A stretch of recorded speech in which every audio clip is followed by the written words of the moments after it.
So we just read John chapter 7, and it's Jesus talking about being the bread of life, and he says some really graphic and disturbing things that would have been so offensive to the Jewish mind and totally against their kosher laws. And so I've been doing a lot of research about this whole thing. Okay, so I'm just going to set that aside for a second. I'll come back to that.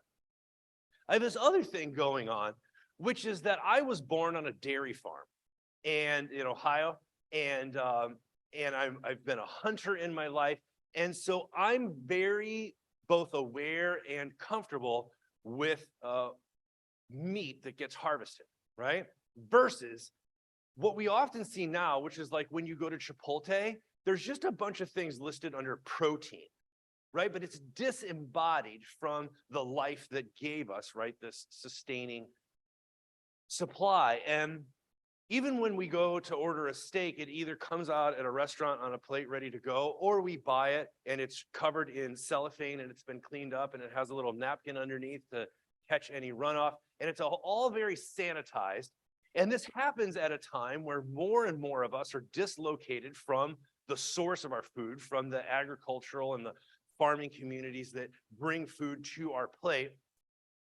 But it's at the same time that we have seen in the Christian church, some members of the family have focused so much on the bloody imagery of the cross, and they've made Christ's work in the world about only one thing, which is salvation through sacrifice, that some of us who are more open-minded or progressive have gotten a little allergy to blood. We're getting a little overdone with the blood, especially when it comes into our musical worship language.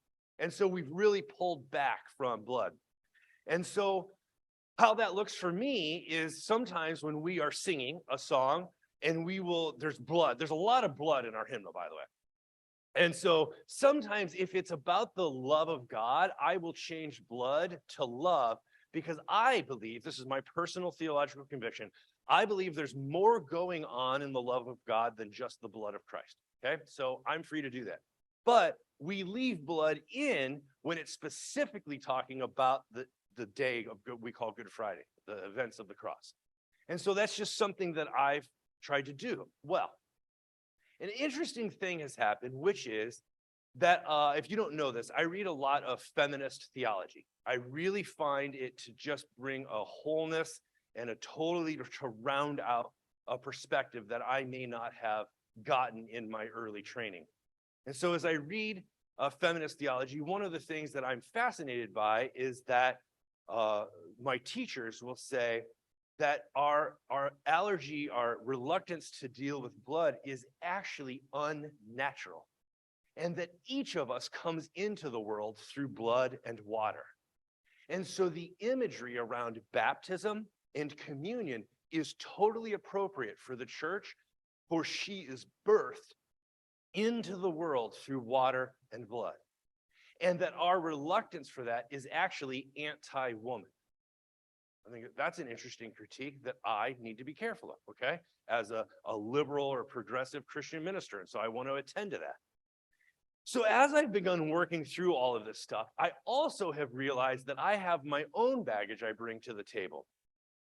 For instance, I was a pastor's kid, as I mentioned earlier, and my senior year of high school, I did not want to go to church on Sunday morning, but it was the one rule in my family is that you had to get up Sunday morning first call, because dad was already at church getting ready, and if you gave mom a bad time and dad found out about it later, you were going to have a bad time. And so you had to get up Sunday morning first call. But I was usually out pretty late on Saturday night, and sometimes I really struggled with getting up on Sunday morning. So one morning, my best friend had stayed over, and I just didn't want to go to church alone. And so I just said to him, hey, will you come to church with me? And he had never been to a church his entire life. Not for a funeral, not for a wedding. His parents were agnostic and they didn't want to influence him. So he had never been inside a church building. I said, just come with me, man. I just don't want to be alone. So he comes to church with me, okay? So we get to church, and if you've ever been to a church where they use hymnals to sing, you'll notice this awesome thing that can happen, which is some people who know the hymns really well, If the person next to them isn't getting to the hymn quickly enough, they do this really awesome thing, which is that they put the hymnal in their other hand and they extend it to their neighbor like, you can read the words, I already know them. It's a really pious move. I could do it. As a pastor's kid, I knew all the words.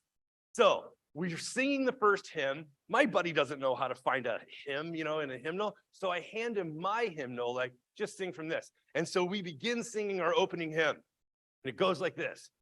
There is a fountain filled with blood, drawn from Emmanuel's vein, and sinners plunged beneath the flood lose all their guilty stains. And then it builds, lose all their guilty stains. My buddy turns to me and says, what are we singing? And I said, I have no idea. I've got nothing.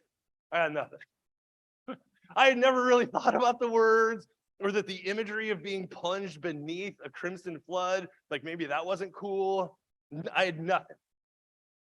So as I've begun working through this, what has grown a conflict in me is I love communion. I love celebrating the sacrament with you. I've grown to love the symbolism and the ritual, the unity that we all come, and the table is flat. You don't have to be a member of this church or sign a doctrinal statement. We practice an open table. You don't have to be a Methodist or even call yourself a Christian. When we celebrate this, we are celebrating life itself and taking into our very bodies that which sustains us.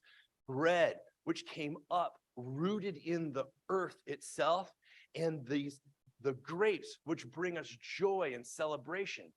And part of the imagery that I love and why I've become super sacramental, overly sacramental, some might say, is that I've realized that this reminds us every month that whoever we sit at table with, that the sacredness of bread and the sacredness of a cup echo to every bread and every plate and every cup the significance of being at table and being in relationship with one another.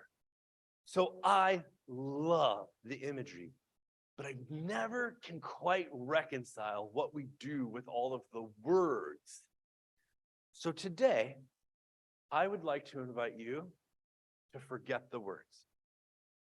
I'm not going to say the words. Because sometimes, as we enter into and prepare for this Lenten journey together, it is the unknowing and the unspoken which carry the heaviest weight. In relationships, sometimes it's the things you don't say that have real meaning in them. It's the opportunities you pass up.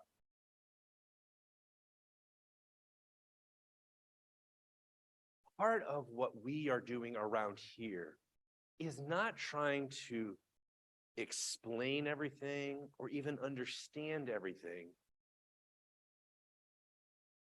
but to account for and attend to the mystery, the divine, the unknowable about this journey together in faith. So I'm going to invite you in a moment, if you would like to celebrate together, to come, to take a piece of bread, to take a cup, to return back to your seat, and then we'll celebrate together. But I know that for many of you, this ceremony, full of symbol, this ritual means so much. But that if I were to take a survey to so many, you would have each one of us would have a different answer. There would be maybe almost no overlap at all. And I'm okay with that. I don't always have to explain what this means for it to be meaningful. And so I want to invite you to come in unknowing, to embrace mystery, but to participate by taking into your very body that which sustains you. bread, the cup, and all that they mean to so many people around the world and all the way back through time that propels us into the future. I want to invite you to come and to simply celebrate by practicing the mystery together. Come and let's celebrate.